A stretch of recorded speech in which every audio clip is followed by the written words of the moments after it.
Guys, welcome back from the holiday break. We are on Chapter 22. We are on the first chapter of Biology 1307, which is the second semester of freshman biology at UT Tyler. My name is Chris Razier. I'm your instructor, your professor for last semester and this semester as well. Hopefully I have already met or spoken with everyone who is in 1307 because they were likely in 1306 as well. But if not, feel free to email me, or if you need to ask questions or get more information about who I am. I'm a science teacher from way back, from a long time now. I have taught everything from middle school science up through high school science, and now at the college level I'm teaching biology, and also work with science teachers and adults. I do professional development for science teachers and that type of thing. If you want to know some more information about me, or possibly see some pictures of this voice that you hear but rarely see, you can go online to our Schoology accounts, our Schoology, however you want to pronounce that. And if you go to the albums, there is an album in there that says About Mr. Razier, and there's a couple of photos just of me and who I am and that type of thing, just to give you some background. I know because we don't get to meet all the time that it's sometimes odd. You hear this voice or you talk to me via the website, and perhaps you don't really know who I am, or you don't have a face to go with the name or the voice. So I threw up a couple of photos just to give you that opportunity. I'm ready to get started. I hope we have a great second semester. I hope we learned a lot in our first semester. This is a difficult course. It is an advanced course, certainly for high school students, because UT Tyler does not have biology for non-majors. This is the same biology course that your medical students take, the kids that are going to become doctors, or if you're going to become a philosophy major. They all take the same biology course at UT Tyler.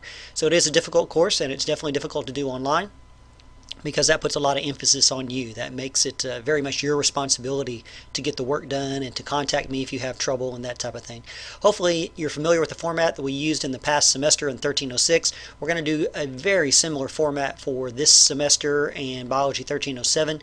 We may tweak it just a little bit. I want to try to improve some things. I did take feedback last semester, so I want to maybe perhaps dump some things that weren't as useful to you and maybe add some things that are a bit more useful, or that will help you get the most you can out of this information to do the best you can and get the highest grade. We're going to start right here with Chapter 22. It's all about descent with modification, evolution, and the history of the theory of evolution, a little bit about Charles Darwin and Wallace and others, and we're going to get started in just 1 second. If you can't recall how we did things last semester, or you're perhaps new to the course, every time we cover a chapter you'll have multiple opportunities to look at that information in a variety of ways. We will always post the information up on the website on Schoology underneath your particular course section, so you will always have these notes exactly as you see them in PowerPoint format as well as PDF format, where you can look at it, say, with Adobe or some other form of reader. Also, I will always do these voiceovers. This is basically kind of commentary or lecture in the form of a vodcast or videocast. Those will always be posted to the Schoology website as well. I also will post those to our course YouTube channel. We have a course YouTube channel, and all of these vodcasts will be posted up there on the YouTube channel as well. I also make extensive use of other video resources or online resources. So there's a great series done by Hank Green called Crash Course Biology, which is available on YouTube, and you'll find me referencing those videos. There's also a great video series called Bozeman Science, done by a science teacher up in Montana who does a great job with a video format of some of this exact same information that we cover. So you'll see me referencing those videos as well.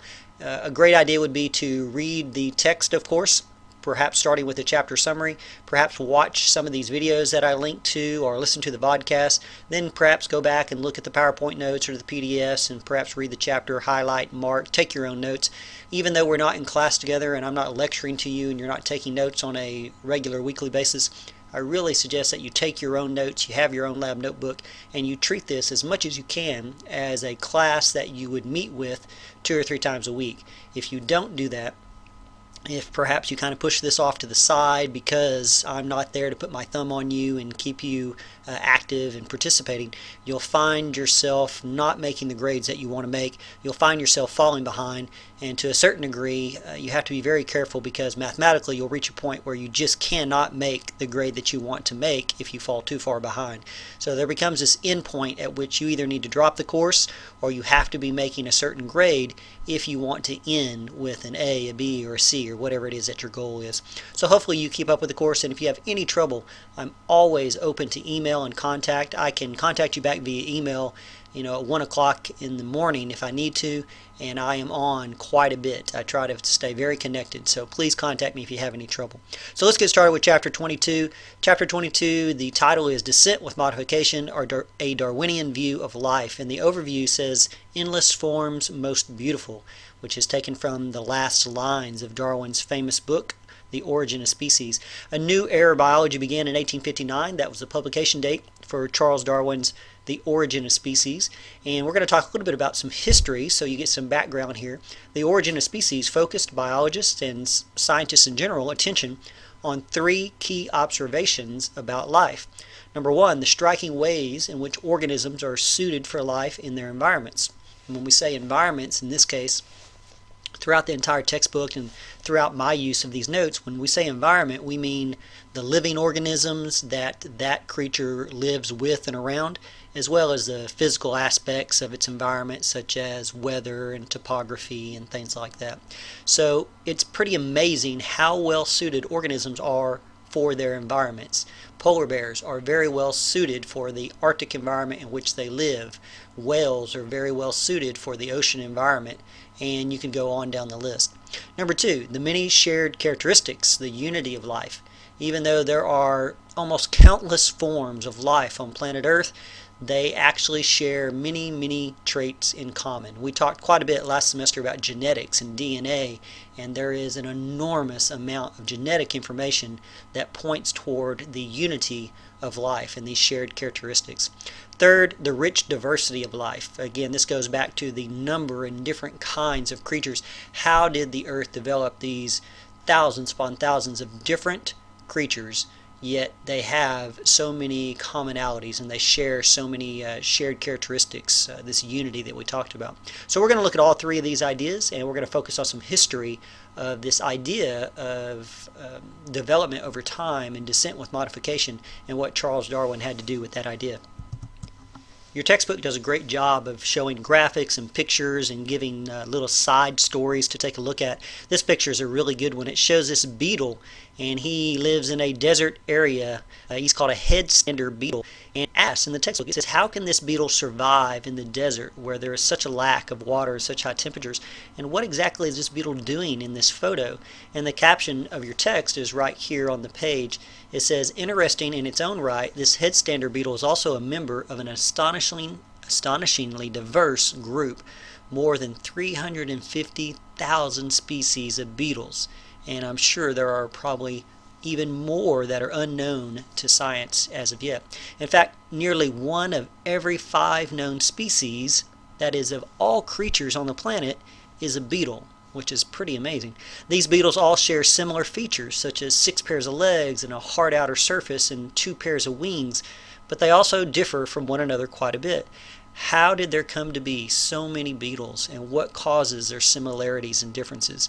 That is part of what we're going to talk about in this chapter. So what is this beetle doing? Well, one of the ways that this beetle survives, one of his adaptations that he has, is that in the areas where he lives, it is a high desert, meaning there's not a lot of rainfall, but there is a fair amount of fog at different times. This beetle has a particular feature or a particular habit of gathering fog, and he will stand with his body placed in a position to the breeze where when that fog comes through, that condensation collects on his body, and he has his head in a downward position and his rump area lifted, and that water will actually collect on his exoskeleton and then stream downward toward his head, and he will drink the dew or the fog that condenses on his body, and that's how he gets the water to survive. So pretty amazing adaptation to his environment there. So a little bit more sort of background information before we dig into the meat of the chapter. It is said here that Darwin noted that the evidence shows current species are descendants of ancestral species. One of the things that Darwin learned throughout his studies, and not just Darwin, we're going to find out, but other scientists as well, is that there is ample evidence that shows that the creatures alive today are not the same as the creatures that lived quite some time ago, but the creatures that are present today are descendants of those ancestral species. The word evolution can be defined in a number of ways. Darwin defined it by this phrase, descent with modification. We could get more particular and talk about genetics, and we could talk about the frequency of certain alleles, and we will get into that type of definition as well. But Darwin's basic phrase, descent with modification, is a good place to start. That is how he described this idea. As a matter of fact, the word evolution itself does not even appear in his book, Origin of Species. Evolution can be viewed as both a pattern and a process, and we're going to look at both of these. The pattern of evolutionary change is revealed by data from a range of scientific disciplines, not just biology, but geology, physics, chemistry. These data, they are facts. They are observations about the natural world, and they are not easily refuted. They are as factual as the factual information of the temperature of the air outside, or the fact that a pin will fall to the ground when you let it go. Those are facts. The process of evolution consists of the mechanisms that produce these observed patterns of change. These mechanisms represent natural causes of the natural phenomena we observe. Science is about natural causes and natural phenomena. Indeed, the power of evolution as a unifying theory is the ability to explain and connect a vast array of observations about the living world. A theory is a grand, large idea that connects many pieces of data, many facts and observations, and brings together many of them in this umbrella of understanding. So a theory is a big deal in science, and certainly in science the word theory does not mean what it may mean in common everyday language as like a guess or a hypothesis. A theory withstands quite a bit of testing in science, and it has explanatory power, and evolution is such a theory. We're going to pause right there. We're going to cut this one short because we had a lot of introductory material. When we come back, we're going to be on concept 22.1, and we're going to get started with this chapter. See you in a moment.